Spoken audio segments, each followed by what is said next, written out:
কলেজের টেক ফেস্টে বা final year প্রজেক্টে আমাদের মাথায় কত দারুণ সব আইডিয়া আসে তাই না? কিন্তু কখনো কি মনে হয়েছে ইস, এই আইডিয়াটাকে যদি সত্যি একটা ব্যবসায় বদলে ফেলা যেত? আজকের এই আলোচনায় আমরা ঠিক এটাই দেখব, কিভাবে একজন ইঞ্জিনিয়ারের মতো করে ভেবে ধাপে ধাপে একটা আইডিয়াকে সফল উদ্যোগে পরিণত করা যায়। ভাবুন তো একবার, প্রশ্নটা খুব সহজ, কিন্তু উত্তরটা কত অসাধারণ। সব প্রজেক্ট ওয়ার্কশপের এক কোণায় ধুলো জমায় বলুন তো। কিন্তু কি হবে যদি বলি আপনার ওই প্রজেক্টের মধ্যেই হয়তো লুকিয়ে আছে একটা সফল ব্যবসার বীজ? হ্যাঁ, এটা একদমই সম্ভব, শুধু দরকার সঠিক রাস্তাটা জানা।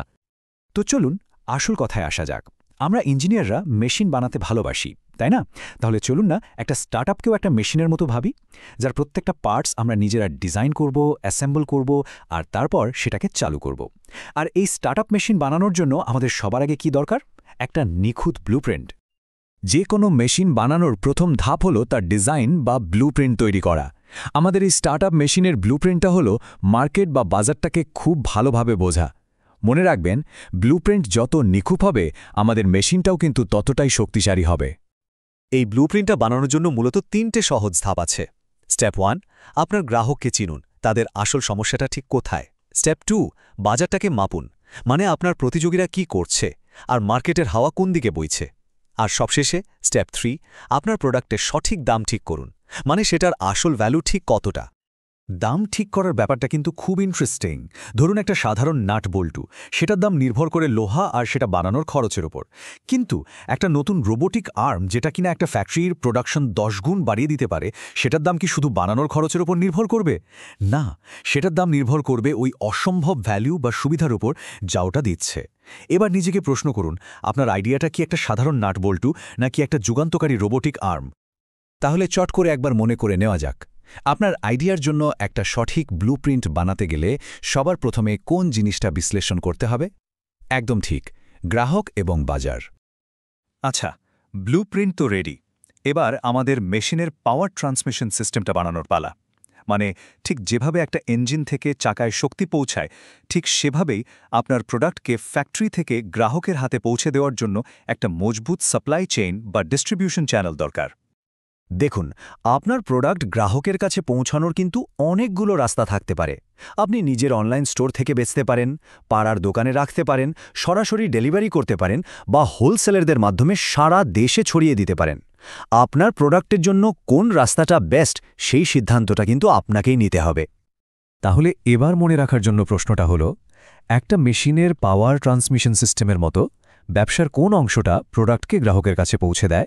উত্তরটা হলো সাপ্লাই চেইন বা ডিস্ট্রিবিউশন চ্যানেল। মেশিন রেডি, পাওয়ারও ট্রান্সমিট হচ্ছে, কিন্তু ইঞ্জিনটা স্টার্ট করতে কি লাগবে? একটা স্পার্ক। ঠিক তেমনি ব্যবসার ক্ষেত্রে এই স্পার্ক বা ইগনিশন সিস্টেমটা হলো মার্কেটিং আর সেলস প্রমোশন। এটাই বাজারে আপনার প্রোডাক্ট নিয়ে একটা গুঞ্জন বা বাজ তৈরি করবে। একজন ছাত্র হিসেবে শুরু করার জন্য কিন্তু লাখ লাখ টাকার দরকার হয় না। দেখুন, যেমনটা এখানে দেখা যাচ্ছে, মোট বাজেটের 50% সোশ্যাল মিডিয়াতে, 30% কলেজের ফেস্টে, আর বাকি 20% লোকাল অ্যাডে খরচ করে খুব সহজেই একটা প্রাথমিক আলোচনা তৈরি করা যায়। বুদ্ধি করে চললে কিন্তু কম বাজেটেই দারুণ কাজ হয়। তাহলে মনে রাখার পালা, আপনার স্টার্টআপ মেশিনটাকে চালু করার জন্য প্রথম স্পার্কটা কি তৈরি করে? একদম সেলস প্রমোশন। আমাদের মেশিনটা এবার প্রায় তৈরি, কিন্তু একটা ইঞ্জিনকে চালানোর জন্য সবচেয়ে জরুরি জিনিসটা কি বলুন তো? অবশ্যই জ্বালানি বা ফুয়েল। আর ব্যবসার দুনিয়ায় এই ফুয়েলটা হলো টাকা বা ক্যাপিটাল। কথাটা খুব সহজ, কিন্তু 100% সত্যি। ব্যবসাটা যদি একটা ইঞ্জিন হয়, তাহলে টাকা হলো তার জ্বালানি।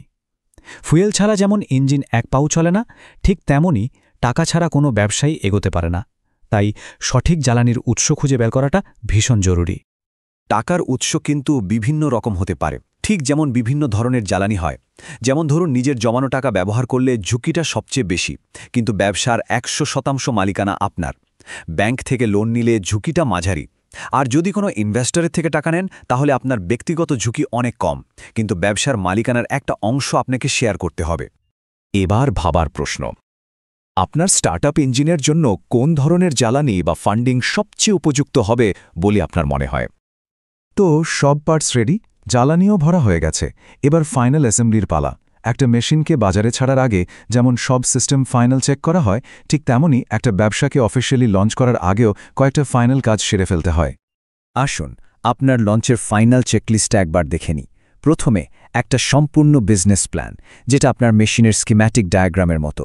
দ্বিতীয়ত একটা আইনি কাঠামো ঠিক করা, যেমন ধরুন সোল প্রোপ্রাইটারশিপ, এটা হলো আপনার মেশিনের মজবুত চ্যাসিস।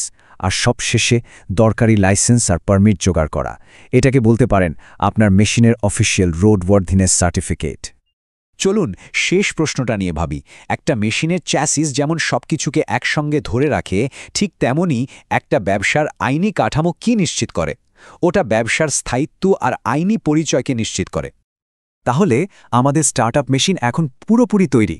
চলুন একবার ফাইনাল সিস্টেম চেক করে নিই। স্টেজ 1, আমাদের কাছে একটা নিখুঁত ব্লুপ্রিন্ট আছে। স্টেজ 2, একটা শক্তিশালী সাপ্লাই চেইন আছে। স্টেজ 3, ইগনিশন সিস্টেম কাজ করছে। স্টেজ 4, সঠিক জ্বালানিও ভরা আছে। আর স্টেজ 5, ফাইনাল অ্যাসেম্বলিও কমপ্লিট। আমাদের মেশিন এবার চলার জন্য এক্কেবারে প্রস্তুত। সবশেষে একটা কথাই বলবো, একজন ইঞ্জিনিয়ার হিসাবে যে কোনো সমস্যা সমাধান করার আর শূন্য থেকে নতুন কিছু তৈরি করার যে ক্ষমতা আমাদের আছে, সেটা অসাধারণ। এই ক্ষমতাটা শুধু লোহা লক্কর বা কোড দিয়ে মেশিন বানানোর জন্য নয়, এই একই দক্ষতা দিয়ে আমরা নতুন ব্যবসা গড়তে পারি, নতুন কাজের সুযোগ তৈরি করতে পারি, আর আমাদের সমাজের জন্য একটা নতুন ভবিষ্যৎ গড়তে পারি। তাই নিজের আইডিয়ার উপর বিশ্বাস রাখুন, আর আপনার ভেতরের ইঞ্জিনিয়ারকে বলুন, শুধু মেশিন নয়, এবার একটা নতুন উদ্যোগ করার সময় এসছে।